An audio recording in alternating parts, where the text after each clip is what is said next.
E eu botei para gravar no lugar correto, acho que foi, né? Olá, boa noite. Estamos hoje terça-feira. Que saudade de fazer live. Porque quando passa sábado e domingo, conta como mais 2 dias que a gente não se vê, né? Então não é que tipo assim, sexta, e aí já segunda, faltou segunda, é um dia só. Não, são vários, porque a gente também conta com sábado e domingo. Então, olá, boa noite a todo mundo. A gente vai ler hoje Juízes capítulo 6. Eu espero que vocês tenham tido um bom fim de semana, que tenham tido um bom dia ontem também, né? Um início de semana abençoado, porque eu não consegui aparecer, me desculpem. Ahn, Também, deixa eu ver se tem algum aviso ou alguma coisa para a semana. Acho que não. Acho que é só isso mesmo. Espero que o livro de Juízes esteja sendo, né, um livro que aborda diferente a sua fé, que te provoca na fé uma forma diferente de ver coisas ou sentir coisas com Deus. Eu acho que na Bíblia Sagrada inteira a gente tem carrosséis de emoções, carrosséis de emoções, em relação a tudo que a gente vê com Deus, né? Sobre Deus, como a resposta dele é, como o tratamento dele é, como a desobediência para com ele, né? Resulta em alguma consequência específica XYZ. Espero que esteja sendo um livro em que a gente possa nos colocarmos no lugar daqueles que desobedecem, ao invés da gente estar julgando, né? Porque acho que isso é algo que muita gente faz. Meu Deus, mas olha só, os judeus. Meu Deus, clamando o nome de Deus o tempo inteiro. Meu Deus, meu Deus, meu Deus. Que é o nome, né? Que é necessário a gente tomar cuidado na hora de falar e não só jogar ao vento. Então, isso porque é bíblico, não é porque eu tô falando, obviamente. Então, acho que esteja sendo um livro, assim, que, né, toque em você de alguma forma, tá? E que todos os livros sejam assim, todos os capítulos sejam assim, tá bom? Então, vamos lá, fazer nossa oração para a gente iniciar Juízes, capítulo 6. Então, vamos lá. Obrigada, Jesus, por esse momento que estamos aqui ao vivo. Obrigada porque o Senhor me colocou hoje ao vivo aqui para a gente fazer a nossa leitura, ou para quem estiver assistindo no gravado, mas obrigada por esse encontro específico que não foi possível acontecer ontem e que não acontece nos sábados ou nos domingos. Obrigada porque a gente sente falta e a gente expõe isso, a gente externaliza que a gente sente falta de lermos juntos a palavra, de alimentarmos nosso espírito juntos, né, como uma igreja que somos. Então, obrigada, Senhor. Obrigada por esse momento, obrigada por partilhar conosco a sua herança, obrigada porque podemos te chamar de Pai. Não somos criaturas, não somos criações de Deus, nós somos filhos de Deus, e isso é um privilégio, meu Deus, que infelizmente muitos ainda não viram a importância, mas que com o nosso trabalho servindo a Ti, algumas pessoas que alcançarmos verão Jesus em nossas atitudes, nossas palavras, e são essas que o Senhor vai tocar para que elas te conheçam. Então, que a gente possa fazer diferença no mundo, a gente possa fazer diferença no nosso próprio mundo, no mundo em que andamos, no ciclo de amizade, de pessoas, trabalho, da nossa vida, em todos os âmbitos da nossa vida, e que a gente possa fazer a diferença com tudo aquilo que a gente aprende aqui desde que iniciamos a leitura da Bíblia. E que o Senhor possa nos abençoar com essa leitura de hoje, o Senhor possa abrir os nossos olhos e todos os nossos canais espirituais para que a gente possa ter um entendimento maior do que aquilo que os nossos olhos leem, para que a gente possa ser tocado e aplicar a sua palavra no nosso dia a dia. Agradecemos, Senhor, a semana que tivemos, agradecemos a semana que já iniciou, agradecemos esse momento que é especial para nós, porque sabemos que tem a ver com todos os ensinamentos que a Páscoa chega, sabemos que a Páscoa não inicia somente no Novo Testamento, sabemos da importância da Páscoa que aconteceu em Êxodo, que faz sentido para a libertação, que é o que Cristo fez conosco. Então, obrigada, meu Deus, por ter nos libertado, obrigada por ter colocado Jesus na nossa vida, no nosso caminho, para que a gente tivesse uma chance de sobreviver nesse mundo, obviamente, e na vida eterna, viver na vida eterna. Obrigado, obrigado, obrigado, obrigado por esse privilégio, meu Deus. Sem o sacrifício de Cristo, nada teríamos. Sem o sacrifício dele, Jesus. Obrigada, Pai. Obrigada por esse momento, porque sem ele não teríamos chance de vida, não teríamos como pagar pelos nossos pecados, não teríamos como ser perdoados, Senhor, pela nossa desobediência, não teríamos como ter uma chance de 1% de estar perto de Ti. Obrigada, porque o Senhor habita em nós. É diferente. O Senhor habita em nós. Então, que a gente possa limpar nossa casa, nosso templo, que é o nosso corpo, para o teu Espírito habitar todos os dias da nossa vida. Que possamos estar nos aproximando cada vez mais de Ti, dos teus ensinamentos, Senhor. Contrário dos ensinamentos do mundo, das nossas próprias invenções, nossos próprios pensamentos, do que é justo, do que não é justo, do que é o correto, do que não é correto, do que é besteira, do que não é besteira, o que é sério, o que não é sério, o que não é necessário, o que é necessário, o que é muito antigo, o que é muito novo, o que é geração nova, o que é geração antiga, que a sua palavra que não tem geração, que não tem tempo, é atemporal, Pai, possa estar nas nossas veias, possa estar no nosso andar, no nosso respirar, no nosso falar, que é para honrar o teu nome e aquilo para que o Senhor nos escolheu, que é servir a Ti. Que possamos estar próximos ao nosso propósito, nos Teus caminhos, não nos nossos. Perdoe, Senhor, os nossos pecados, que a gente possa aprender com os nossos erros, para que o Senhor possa andar e caminhar conosco em todos os momentos da nossa vida, sem que a gente necessariamente tenha que aprender na dor, mas no amor, porque é assim que o Senhor está sempre disponível a ensinar. No amor. Obrigada, Jesus. Obrigada por esse momento de agora. E que a nossa leitura seja muito abençoada para a honra e a glória do seu nome, porque ela é consagrada a ti. Amém. Vamos lá, então. Capítulo 6 de Juízes. Gideão se torna juiz de Israel. Então, vocês estão vendo que eu estou querendo criar um novo capítulo, né? Gileão toma. Não. Gideão se torna juiz de Israel. Vocês lembram que alguns juízes já se passaram, alguns não tiveram seus nomes, né, expostos, alguns não tiveram a importância que estamos lendo, que vimos, que isso e aquilo, né? Então, agora a gente vai ver um que o nome foi dado.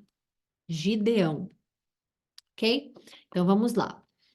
Os israelitas fizeram o que era mal aos olhos do Senhor. Isso aí a gente já viu e estamos, como a nossa oração, obviamente, não estamos aqui para julgar, né? Só um minuto que eu estou tentando abrir a luz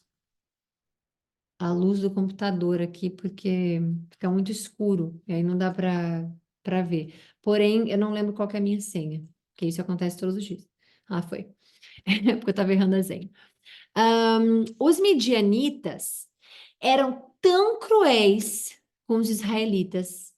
Veja só, os midianitas eram tão cruéis que os israelitas fizeram para si esconderijos nas montanhas, nas cavernas e nas fortalezas. Veja que pavoroso. Sempre que os israelitas faziam o plantio, saqueadores de Midian, de Amaleque e de outros povos do leste atacavam Israel. Acampavam na terra e destruíam as plantações até Gaza. Levavam ovelhas, bois, jumentos e não deixavam coisa alguma para Israel comer. Isso aqui, só essa parte aqui. Essa parte aqui ela expressa para vocês um exemplo. Peraí, deixa eu ver se eu consigo achar aqui. Ela expressa para vocês que Deus está presente com eles. Quando você vê algo assim deles passando esse sofrimento, né? Peraí.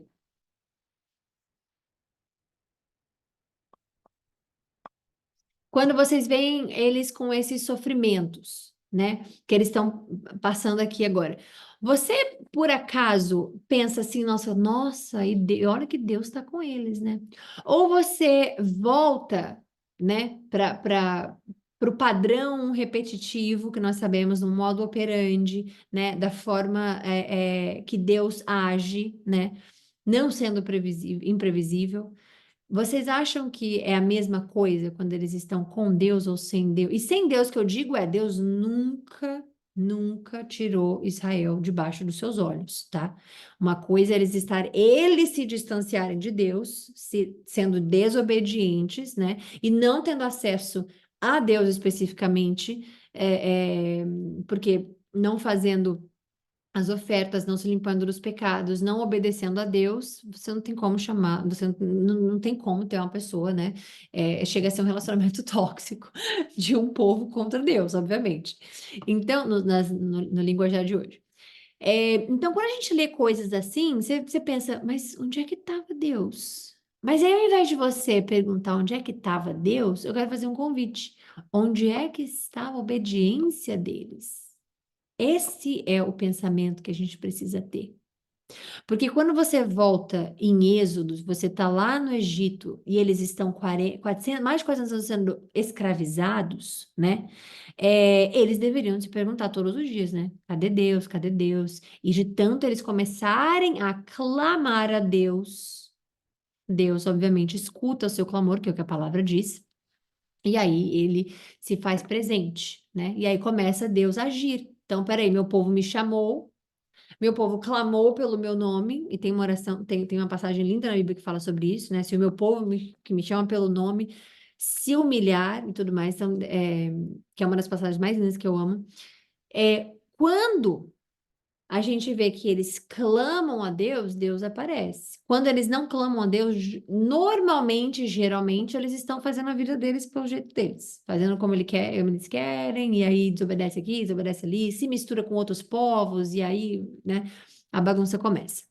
Aqui a gente já viu que eles entraram na Terra Prometida, Deus entregou e falou: olha, vocês já estão na Terra Prometida, aqui a minha promessa é cumprida, mas eles não clamaram a terra, né? Eles não fizeram isso como tinha que ser feito, não fizeram. Deixaram uns aqui vivos, outros ali vivos, outros ali vivos, outros ali vivos, vivos, e isso causou, obviamente, muitos problemas. E Deus avisou a eles que isso causaria problemas, mas mesmo assim eles fizeram. Então, aqui eu acho que a gente, né, parei para falar isso lá, por quê? Mas vocês lendo essa parte aqui, vocês reconhecem a presença de Deus nessa parte com eles aqui? Porque não condiz, né? Toda vez que você lembra de Deus com eles só passavam por problemas, eles só passavam por baixos e baixos e baixos, né? E desertos, a não ser o deserto que Deus salvou eles quando eles estavam saindo do Egito, porque se eles fossem para o caminho normal, que levava dias, né? 7 dias, talvez, não me lembro agora se eram 7 ou 11 dias, eu não me lembro. Mas o que levava dias estava tendo guerra, eles não sabiam lutar, ia ter guerra, eles não sabiam lutar, então Deus salvou eles. E aí eles tiveram que passar, obviamente, 40 no deserto, mas foram o quê? Se preparando. Por isso que eles foram para o deserto, eles foram se preparar, serem preparados por Deus. Mas tirando esse momento em que Deus está preparando eles, você não vê Deus do lado deles, não dando instruções, dizendo: meus filhos, vão fazer o que vocês quiserem, ser o que vocês quiserem, o que seu coração mandar, e eles não passarem por esse tipo de situação. Então, aqui nesse momento, eles estão sendo tão maltratados, saqueados, né, que eles começaram a fazer esconderijos para eles dentro das montanhas, porque eles tentavam fugir desse sofrimento. Esses bandos inimigos que vinham com os seus rebanhos e tendas eram como uma praga de gafanhotos. Chegavam em camelos tão numerosos que era impossível contá-los e só partiam quando a terra estava devastada. Então, você está vendo aqui, Deus não mandou eles fazerem isso, não mandou eles devastarem, mas Deus permite que coisas aconteçam, né? Então, é necessário a gente dar os nomes aos. Como é que fala? Nomes aos bois? Os carros aos bois, eu não me lembro. É necessário a gente colocar os pingos nos is, né? Que esse eu lembro. Deus não está dando orientações a eles. Deus não está presente no sentido de liderá-los, no sentido de comandá-los, no sentido de. Porque eles querem viver o que eles querem viver sozinhos e fazendo as coisas deles. Então, vão lá. E aqui você vê que o mal, ele existe, ele causa caos, porque caos não vem de Deus. Confusão, porque confusão não vem de Deus. Eles causam terror, terror não vem de Deus. Então o diabo ele aproveita as situações de vulnerabilidade que a pessoa está distante de Deus para causar um caos na vida dela. E é assim que funciona. Os israelitas têm Deus o tempo inteiro. Deus está ali para eles, Deus nunca virou quer dizer, Deus vira o rosto, mas Deus não abandona eles especificamente, né? Isso é o que está na palavra. Então, até hoje, inclusive, o Apocalipse ainda nem aconteceu e eles estão adicionados no Apocalipse. Então, Deus não esquece deles, Deus em nenhum momento Deus abandonou. Agora, quando eles estão divididos, separados de Deus, né?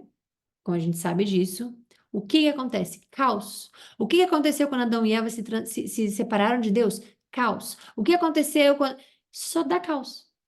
E não significa que quando a gente está presente com Deus, a gente não vai ter altos e baixos. Sim, porque veja o que ele fez com os israelitas, quando os hebreus saíram do Egito. Novamente, eles tinham um caminho para chegar à terra prometida de dias, mas foram pegar os 40. Por quê? Né? E passaram anos. Gerações passaram. Por quê? Porque Deus estava preparando eles. Então vão ter baixos, né, e desertos que Deus está nos preparando, obviamente. E foi lindo o que ele fez, porque o que ele fez foi por amor. Ele podia ter enviado eles ali para chegar na Terra Prometida em alguns dias e iam morrer, porque não sabiam segurar uma espada, não sabiam, eles eram escravizados por 400 anos, não saberiam sobreviver naquela situação, como é que diz? Naquele, esqueci a palavra em português, environment, né? Eu esqueci. Enfim, é, então Deus leva eles para um outro caminho e ali prepara. E ali provê. Proveu água, né? Maná, abriu, repartiu o mar para eles passarem, né? Então você vê que quando eles estão numa situação como essa, eles estão dispersos e eles estão distantes de Deus. E não tem como evitar que as coisas aconteçam, porque o diabo o tempo inteiro tenta devastar a vida emocional, profissional, financeira, espiritual de qualquer pessoa, porque quanto mais distante de Deus, melhor para ele. A gente sempre fala aqui, um cristão morto não é válido para o diabo, porque ele não quer que, porque ele sabe que quando o cristão morre, vai estar com Deus, não, vai estar com Cristo. Ele quer a vida devastada, ele quer que as pessoas percam a fé em Deus.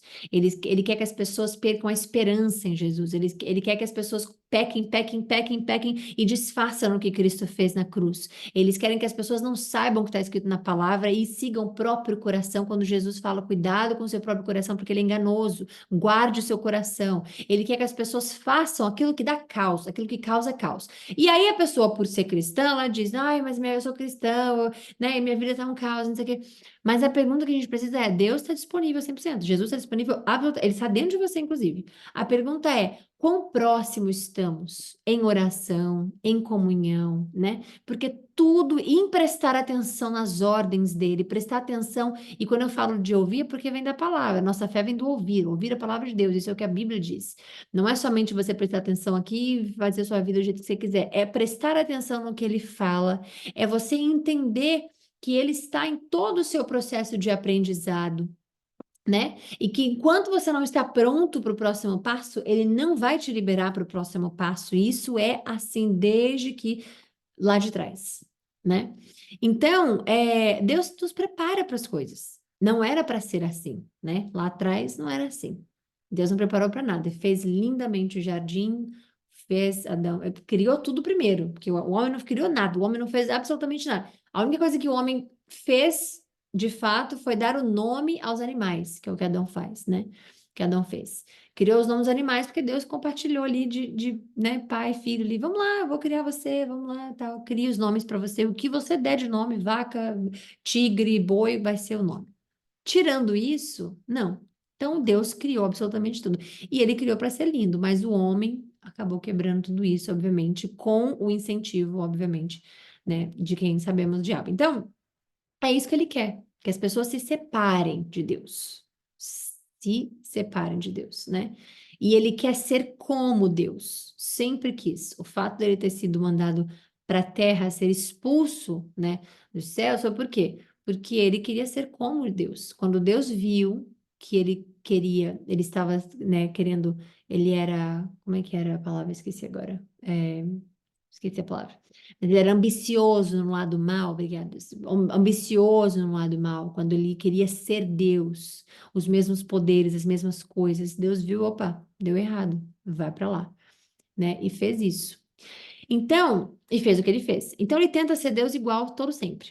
Com Adão e Eva foi a mesma coisa que você não come dessa aqui, desse fruto? Ah, porque Deus falou que se a gente comer, a gente morre. Não, certamente você não vai morrer. Você vai ter acesso ao que ele tem. Você vai ter acesso à sabedoria. Você vai ter acesso ao que é o bem, que é o mal. Você vai ter acesso ao que ele tem. Por quê? O foco dele é ser Deus, é ter mais poder que Deus, né? Então, é necessário a gente ver que sem sem a nossa comunhão com Deus, dia e noite. E não é pra gente ficar, ai, dia e noite, não posso fazer mais nada, só tem que orar. Não. É você ter um relacionamento saudável com Deus, né? Nem de idolatria, nem é um relacionamento saudável com Deus. Quando você está próximo de Deus, Ele é quem está te guiando, Ele é quem vai estar fazendo. Quando você quer se guiar e você quer fazer suas próprias coisas, a gente se afasta. E é aí que dá espaço para o diabo entrar e fazer. Ah, tá, não é possível isso. Bom, em Jó acontece isso.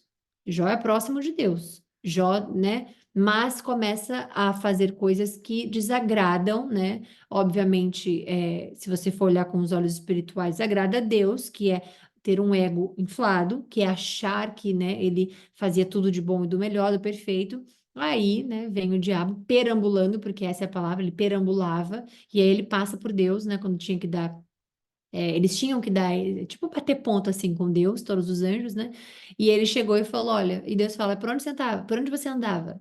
E aí ele falou: Eu estava perambulando pela terra. E aí começa a falar de Jó e tudo mais. E aí Deus permite, porque Deus queria preparar Jó, né, para a vida dele. Ele viu que ele precisava. Então, Deus ele vai permitir algumas coisas, mas aqui como ele também está permitindo, né? Ele não está permitindo como ele quando ele escolhe que a pessoa precisa passar por aquilo ali. Aqui é sobre o ato de desobediência com Deus. É totalmente diferente. Então, para que quando a gente estiver lendo aqui, só para a gente passar essa primeira fase já da leitura, mas para que quando a gente estiver lendo isso, a gente fala, gente, mas Deus com eles, e olha só, eles estão se escondendo, mas Deus não é poderoso para tirar eles desse esconderijo? E o Salmo 91 fala disso, né? Aquele que se abriga no esconderijo do Senhor, não da montanha específica, porque eles estão fugindo. E Deus nunca fez eles fugirem de lugar nenhum. Inclusive em Êxodo é saída. A palavra Êxodo, né, do hebraico e grego, quando a gente é traduzido, ela é de saída, não é de fugir. Eles fugiram do Egito. Se em algum momento, inclusive, eu falei a palavra fugir do Egito aqui, não fui corrigida pelo Espírito Santo, vocês corrijam. Não é fugir, ok? Então, eles não têm por que fugir. A não ser quando Deus fala isso em Revelação, ó, em Apocalipse. Mas tirando isso, a desobediência causa isso, ok? Os midianitas reduziram Israel à mais absoluta pobreza e pediu socorro. Veja bem, e o povo pediu socorro a Deus. Eles não pediram perdão pela desobediência, eles não pediram para Deus olhar com olhar de misericórdia com eles pelo que eles erraram, eles só clamaram a Deus. E quando os israelitas clamaram ao Senhor por causa de Midian, o Senhor lhes enviou um profeta. Olha que lindo, Deus só estava esperando. Aqui a gente está vendo, eles clamaram e Deus enviou. O Senhor lhes enviou um profeta que disse: ele enviou, obviamente, né, isso aqui como uma ajuda, porque eles estavam perdidos, não sabiam o que ouvir, a quem seguir, né? Eles não tinham um juiz, eles estavam completamente perdidos. E aí Deus enviou um profeta para falar com ele, porque eles só poderiam falar com Deus através de um profeta. Assim diz o Senhor Deus de Israel: Eu os tirei da escravidão no Egito. Eu os livrei dos egípcios e de todos que os oprimiam. Eu expulsei os seus inimigos e dei a vocês a terra deles. Disse a vocês: Eu sou o Senhor, seu Deus. Não adorem os deuses dos amorreus, em cujas terras vocês vivem agora. Mas vocês não me deram ouvidos. Então, o anjo do Senhor veio e sentou-se debaixo do grande carvalho em Ofra, que pertencia a Joás, do clã de Abiezer. Gideão, filho de Joás, estava debulhando trigo no fundo de uma prensa de uvas, a fim de não ser descoberto pelos midianitas. O anjo do Senhor apareceu a ele, a Gideão, e disse: O Senhor está com você, guerreiro corajoso. E Gideão respondeu: Meu Senhor, se o Senhor está conosco, desculpa, por que nos acontece tudo isso? E essa não é a pergunta que tanta gente faz. Se o Senhor é amor, por que acontece guerra? Se o Senhor é amor, por que aquela pessoa boa está sofrendo? Por que aquela pessoa má está sendo feliz na vida com tanto dinheiro e poder e fama? E não sei. Essa não é a pergunta, veja. O meu Senhor, ele falando, meu Senhor, desculpa. Se o Senhor está conosco, pondo condição na presença de Deus, para a presença de Deus. Se o Senhor está conosco, por que isso tudo está acontecendo? E onde estão os milagres de que nossos antepassados nos falaram? Acaso não disseram: o Senhor nos tirou do Egito? Agora, porém, o Senhor nos abandonou e nos entregou nas mãos dos midianitas. Veja quem abandona quem aqui, né? Na visão dele, o Senhor abandonou. Mas quem é que abandonou de fato o Senhor? Então o Senhor se voltou para ele e disse: vá com. Porque Deus é tão maravilhoso que assim, ó, ele nem discute. E é isso que a gente precisa aprender com Deus. Deus não discute. Ele está aqui falando. Deus em nenhum momento respondeu a pergunta: não, eu estou aqui, mas é que vocês me desobedeceram. Não, não fale isso, que injustiça. Deus não quer saber. Deus só fala assim: ó, vá com força, com a força que você tem e liberte Israel dos medianitas. Sou eu quem o envia. Você não está indo sozinho. Você não está indo. Eu estou te enviando. Vá com a força que você tem e liberte Israel dos medianitas, né? E aqui a gente, obviamente, vê a mão poderosa de Deus mais uma vez, né? Com eles. E acho que isso é a parte mais linda. Então, o Senhor, ele pergunta para o Senhor: como que eu posso libertar Israel? E não é a mesma coisa que Moisés perguntou?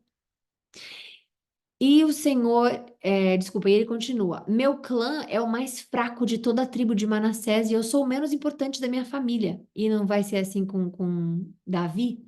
E não foi assim com Moisés? Eu? Por que eu? Eu não sei falar direito, eu não sou. E aí a gente vê, né, que Deus, ele não julga como a gente julga, né? E ele responde: certamente estarei com você. É certo, vai. E você destruirá os midianitas como se estivesse lutando contra um só homem. Então você vai ver lá todo um exército, mas você vai pensar que você está lutando com um só homem, porque eu estou do seu lado, estou lutando com você. E Gideão respondeu: se de fato posso contar com a tua ajuda, dá-me um sinal. E é isso aqui que vocês precisam ver até o final da palavra de Deus. Porque tudo que os israelitas precisavam, sempre, inclusive hoje em dia, em certos casos, é de um sinal. Tomé, por exemplo, né, um dos apóstolos, ele estava junto com os apóstolos a segunda vez, porque Cristo apareceu para os apóstolos de primeira ali, Tomé não estava. Tomé aparece na segunda vez, se reúne com eles e eles falam: Jesus veio aqui. Jesus apareceu para nós. E aí ele fala: preciso de ver um sinal. Cadê o sinal, né? E isso acontece desde muito lá atrás, desde o Antigo Testamento. Era necessário que eles vissem para crer. Era necessário que eles vissem o mar se abrindo para que Deus poderia fazer um milagre. Era necessário eles verem as maravilhas que Moisés fez, transformar o cajado em cobra e colocar a mão dentro, tirar a mão com lepra e curar a lepra no mesmo segundo, que era uma coisa que era incurável. E todas as maravilhas que Moisés fez foi para convencer os israelitas de que Deus estava com eles, né? Os hebreus, naquela época era hebreus, não era israelita ainda. Os hebreus estavam com eles. Então, desculpa, que Deus estava com os hebreus. Então, eles precisavam de um sinal e isso é válido até hoje. Cristo veio, mas eles ainda não creram. Então, o Tomé, quando está lá falando, eu só acredito vendo, tocando nas mãos. E acho que tem um propósito de Deus ter escolhido Tomé para ser um dos apóstolos, porque ele representa muita parte da população até hoje. Ele representa pessoas, né? Eu tenho um amigo que falou: ah, mas eu preciso ver para crer. Aí eu falei: não se preocupa, porque Deus botou um apóstolo igual a você para que você veja a resposta de Cristo que vai servir para você hoje. E aí Cristo fala: toma aqui, tá aqui, vê.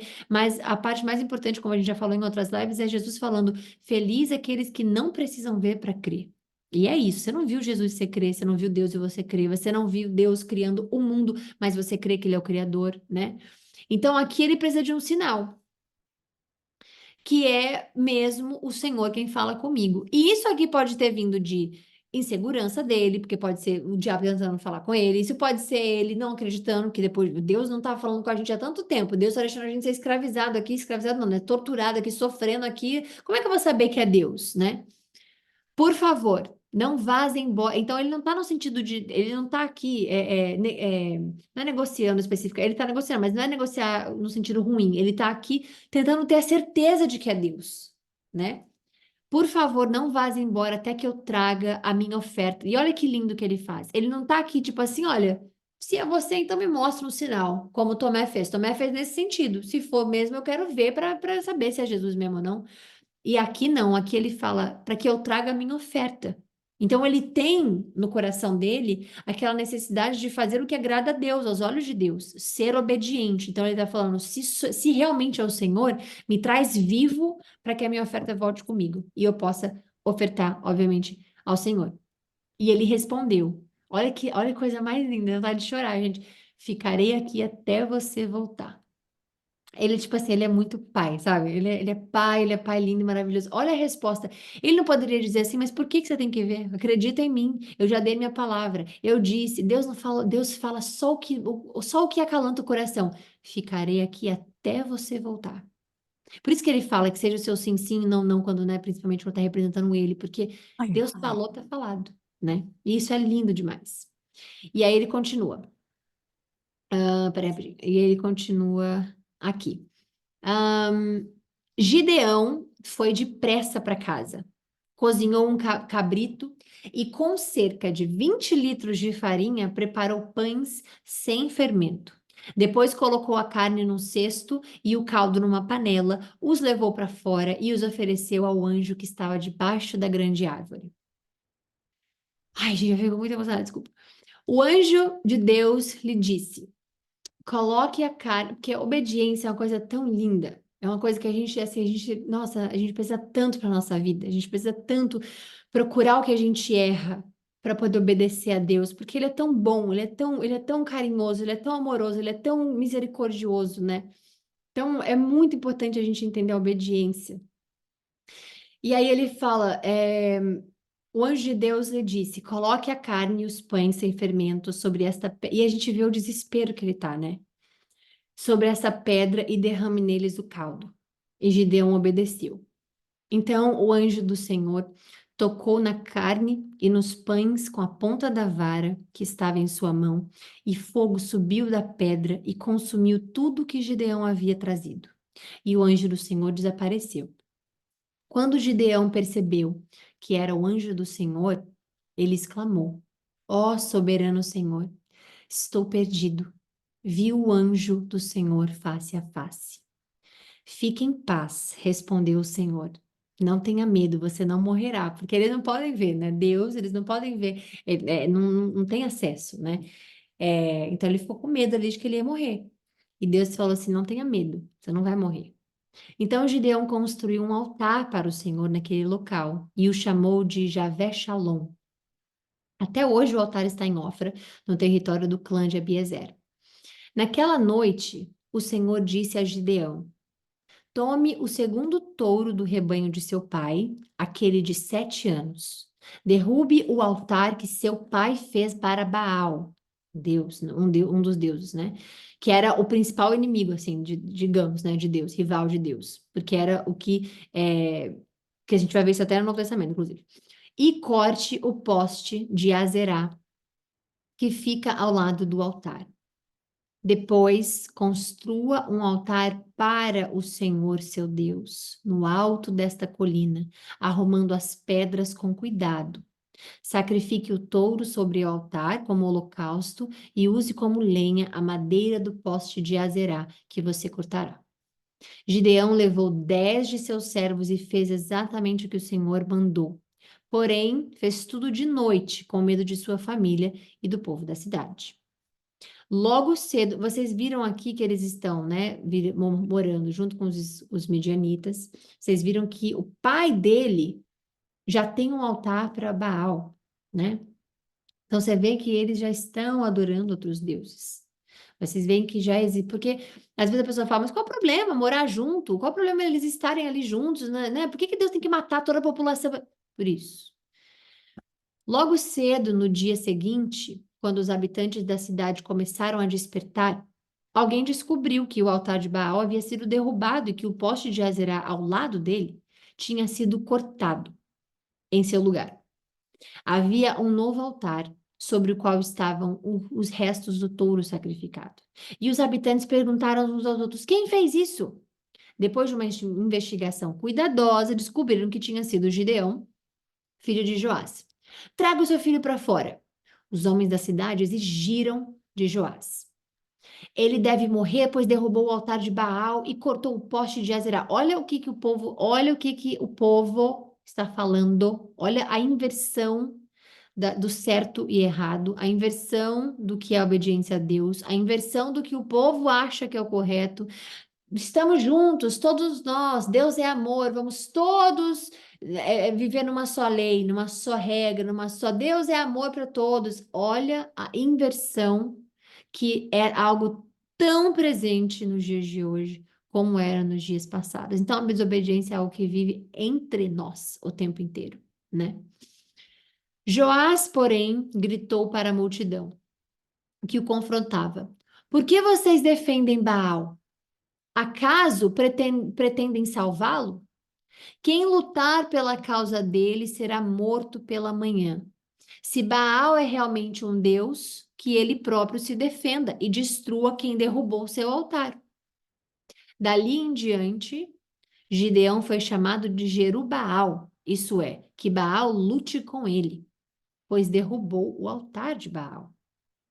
Pouco tempo depois, os exércitos de Midian, de Amaleque e de outros povos do leste se uniram. Eles atravessaram o Jordão e acamparam no vale de Jezreel. Então, o espírito, aqui você vê um E maiúsculo, né? Então, o espírito do Senhor veio sobre Gideão, que tocou a trombeta de chifre de carneiro, convocando para a batalha. E os homens do clã de Abiezer o seguiram. Aqui a gente vê, antes da pessoa perguntar, como assim? Mas Deus enviou assim o Espírito veja, Gideão se entregou a Deus. Gideão entregou seus pecados, Gideão fez o sacrifício a Deus, Gideão se entregou a Deus, falou, Senhor, estou perdido, me ajude, Ele se entregou a Deus e Deus tomou conta daquilo que foi entregue a ele. Então, ele enviou o Espírito que veio sobre Gideão. E nessa época, o Espírito não habitava neles, não é igual o Espírito Santo. Por isso que em Salmos, Davi pede para que o Espírito Santo não saia dele. Ele fala para Deus, não tire, não retire seu Espírito de mim. Por quê? Porque naquela época não existia Cristo. Cristo foi embora para deixar o seu Espírito em todos aqueles que creem nele. Então, quando você crê nele, você automaticamente recebe o Espírito Santo. Que ele deixou para todos que creem nele. Aqui nessa época não tinha. Então, nessa época, o Espírito de Deus, como foi em Saul, como saiu de Saul, como a gente vai ver mais lá na frente, né? Também enviou mensageiros às tribos de Manassés, Azer, Zebulon e Naftali, convocando seus guerreiros, e todos atenderam ao chamado. Então Gideão disse a Deus: Se de fato vais me usar para salvar Israel como prometeste, dá-me uma prova da seguinte forma: Hoje à noite deixarei um pouco de lã na eira, onde se peneiram os grãos. Se pela manhã a lã estiver molhada de orvalho, mas o chão estiver seco, saberei que vais me ajudar a salvar Israel como prometeste. E foi exatamente o que aconteceu. Aqui, veja bem, é uma pessoa completamente que estava, né? Porque ele chamou ele de corajoso guerreiro. Quando Deus chamou ele de corajoso guerreiro, significa que ele é um corajoso guerreiro. Então, aqui a gente está falando de uma pessoa que estava tendo a conversa com Deus, um relacionamento com Deus pela primeira vez e que queria seguir o que Deus estivesse mandando. Então, se é o Senhor mesmo, então faz o seguinte, faz isso acontecer para que de manhã. E é exatamente o que aconteceu. Deus não está se provando para ele, não está dizendo, sou eu sim que estou com você. Não, aqui ele está no momento que ele está dizendo, Senhor, se são suas regras, se são suas ordens mesmo, que o Senhor está conosco, então que amanhã de manhã aconteça isso. E foi o que aconteceu. Na manhã seguinte, bem cedo, Gideão se levantou, espremeu a lã e recolheu uma tigela cheia d'água. Então Gideão disse a Deus: Peço que não fiques irado comigo, mas que me permites fazer mais um pedido. E vocês lembram que isso aconteceu quando Jacó estava ali falando, não, Jacó não, desculpa, isso também, Jacó dizendo, não vou embora, o Senhor você não vai embora, quando ele estava lutando com o anjo de Deus, né, com o anjo do Senhor, eu não vou embora enquanto você não me der minha bênção, e o anjo do Senhor falando, eu tenho que ir embora, me larga para ir embora, ele falou, não vou, não vou, não vou, quando aconteceu também com Abraão, quando Deus vai atacar Sodoma e Gomorra, e ele fala, Senhor, mas e se tiver 40 do bem lá? O Senhor não vai matar todos por conta do pecado? E aí Deus fala, se tiver 40, eu salvo 40. Mas e se tiver 30, se tiver 10? Ele foi indo, foi indo, foi indo. E aqui é no mesmo sentido. Senhor, não fica bravo comigo, mas se eu pudesse fazer mais um pedido, deixa-me usar essa lã para mais uma prova. Dessa vez, que a lã fique seca e o chão ao redor dela fique coberto de orvalho. Naquela noite, Deus fez o que Gideão havia pedido.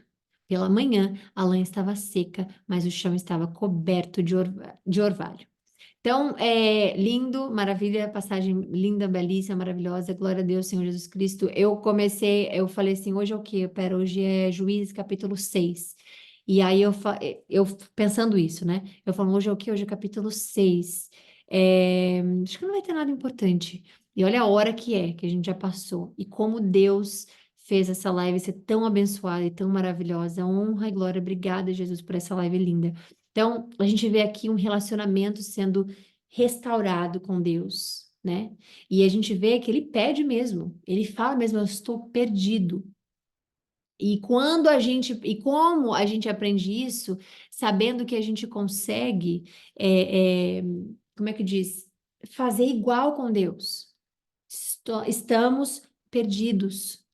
Senhor, estamos perdidos. Senhor, se é isso que o Senhor quer de mim, se você pedir para Ele te ajudar a enxergar sinais como prova, como a gente está vendo aqui, com a intenção correta, Ele te mostra.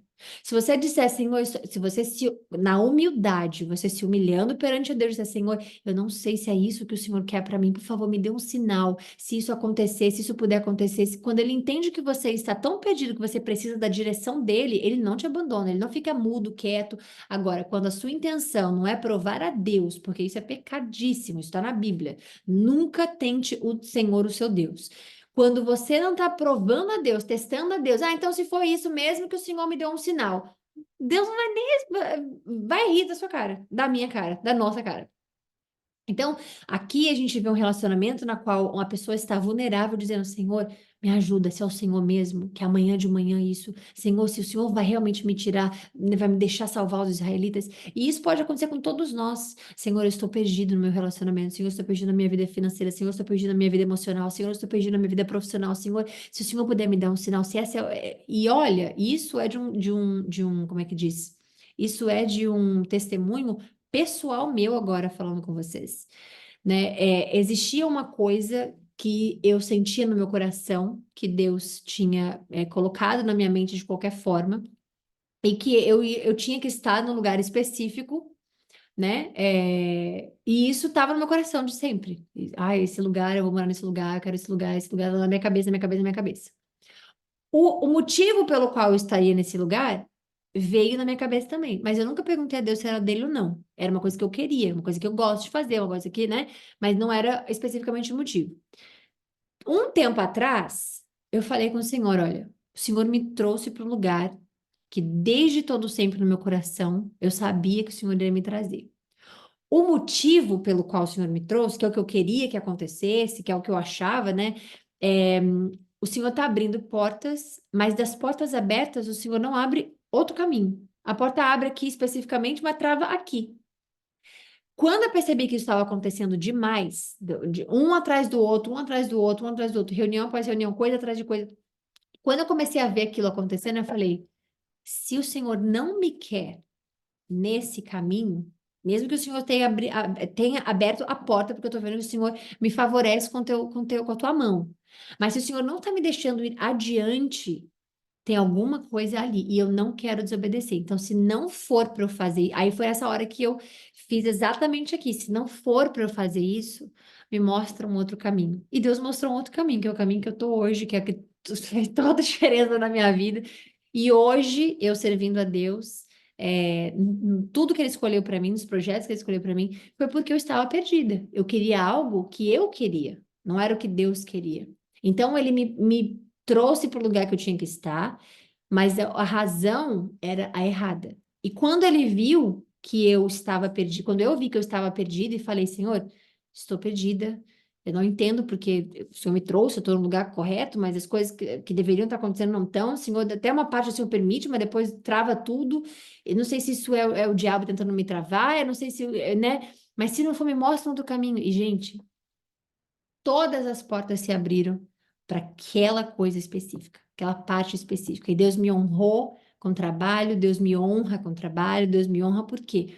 Porque eu entendi que eu estava num local correto pelo motivo errado. E isso pode acontecer com a gente. Se você estiver achando que na sua vida você está no momento certo, mas no motivo errado, se você está numa situação correta, mas no momento errado, na situação, o que quer que seja, se humilhe a Deus, vulnerabilize o seu coração, porque vulnerabilidade não é fraqueza. Vulnerabilidade é força. A pessoa tem que ter muita coragem para ser vulnerável, de expor tudo aquilo. E nós, como seres humanos, a gente às vezes acha, não, eu consigo fazer sozinho, não. Mas se você se abrir, se você se colocar vulnerável perante o Senhor e você disser, eu estou perdido, você vai ver milagre de Gideão acontecendo na sua vida, como aconteceu na minha, com certeza já aconteceu na sua em algum momento, e que vai acontecer muito mais. Então, Deus, como a gente viu aqui, ele estava assim, ó, só olhando o povo sendo desobediente. Ele não tem como lidar com desobediência. Deus não se mistura com desobediência. Ele se mistura com perdão que vem do arrependimento em relação à desobediência. Mas ele está ali no meio da desobediência, do pecado, do erro. Imagina Deus estar ali disputando com Baal e tá ali... Não existe isso. Então, quando a gente percebe, a gente olha para si, a gente percebe, opa, tem alguma coisa errada que eu estou fazendo, tem alguma coisa, porque Deus, ele está provendo, né, dia após dia ali, mas tem alguma coisa errada que eu estou fazendo que está travando o restante de andar. Não é possível. E que foi o que aconteceu exatamente comigo. Aí, quando a gente tem esse momento, a gente fala, Senhor, não, eu estou perdido, me dá um sinal. Ele dá. E ele dá porque ele é pai e ele guia a gente para o correto. E às vezes a gente está andando pelo errado e ele vai bloqueia, bloqueia, bloqueia. Ele está ali ainda provendo, porque ele é Deus provedor, aleluia, amém. Mas ele vai bloquear até que a gente pare e fale, ok, eu estou fazendo alguma coisa errada. Não é Deus que não está abrindo porta para mim. Eu estou fazendo alguma coisa errada. Tem alguma coisa errada que eu não estou enxergando, que eu não estou entendendo, que eu não estou fazendo. E eu acho que é o correto, eu acho que é certo, eu acho que eu não estou fazendo nada de errado. E Deus está mostrando, tem algo que você pode melhorar, tem algo que você precisa para o próximo passo, tem algo que você. E aqui foi assim, exatamente assim. Então, que lindo esse capítulo de hoje. Finalizamos, a gente vai para o capítulo 7 amanhã, para a honra e glória do Senhor Jesus Cristo.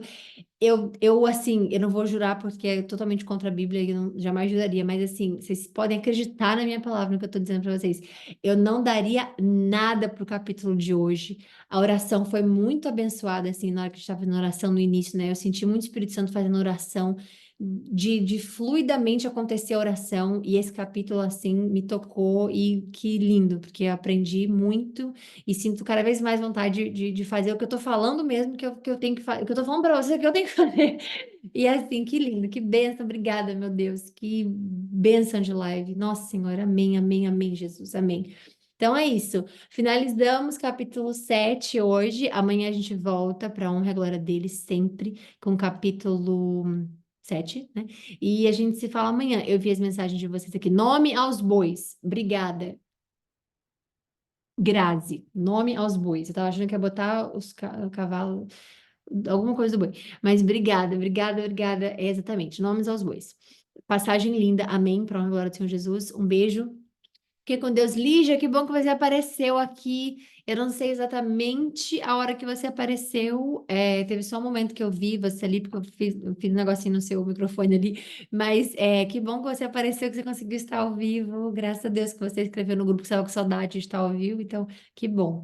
Fica com Deus. Fiquem com Deus, tá? Um beijo para vocês. Amo vocês. Beijo! Então, até amanhã, se Deus quiser, com o capítulo 7. Firmes e fortes. Amém.